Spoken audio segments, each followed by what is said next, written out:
Donc Jésus-Christ est le même hier, aujourd'hui, éternellement.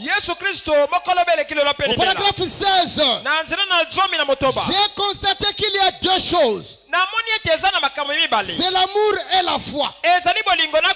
Si vous aimez Dieu d'un amour pur sans mélange, vous devez avoir foi en lui. Si vous aimez Dieu d'un amour pur sans mélange, pas seulement d'un amour, mais d'un amour pur sans mélange, en ce moment-là vous avez foi en lui.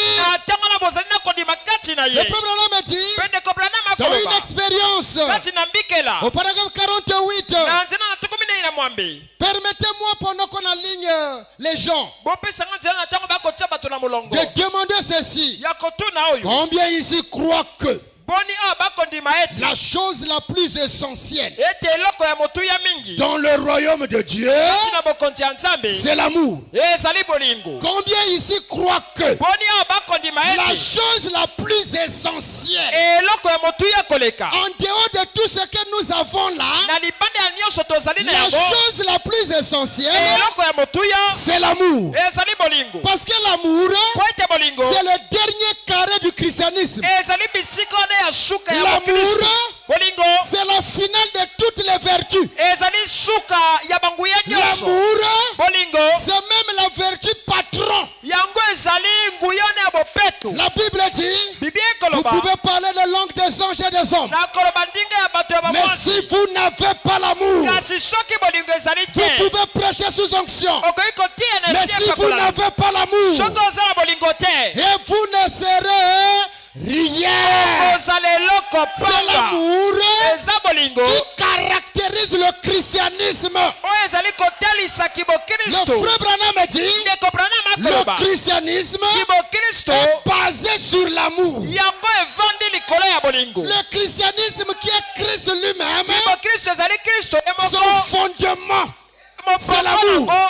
Voilà pourquoi au temps des apôtres, qu'est-ce qui a fait que les églises des apôtres puissent se remplir? Parce que les apôtres vivaient d'un commun accord. Ils mangeaient le pain ensemble. Ils vivaient une vie d'amour.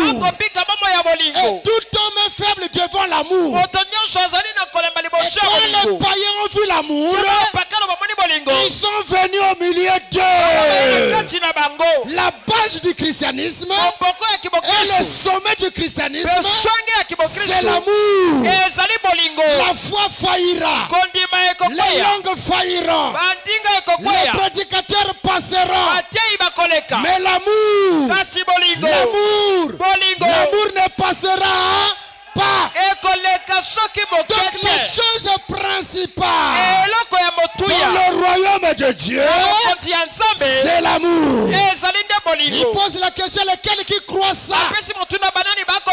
Abraham dit, donc Dieu tient sa parole. Au paragraphe 25, il dit ceci: les quatre grands destructeurs, ils sont venus et qui ont détruit le cœur même de ce que Christ avait destiné à son église. Christ voulait que son église ait l'amour. Christ voulait que son église ait l'amour fraternel et beaucoup de grandes puissances. Et tout cela dans la parole. Christ, le fondateur de l'église, la vision qu'il a de son église, il voulait que l'église puisse avoir l'amour pour accomplir les grandes puissances, pour manifester de grandes choses. Et tout cela dans la parole. Nous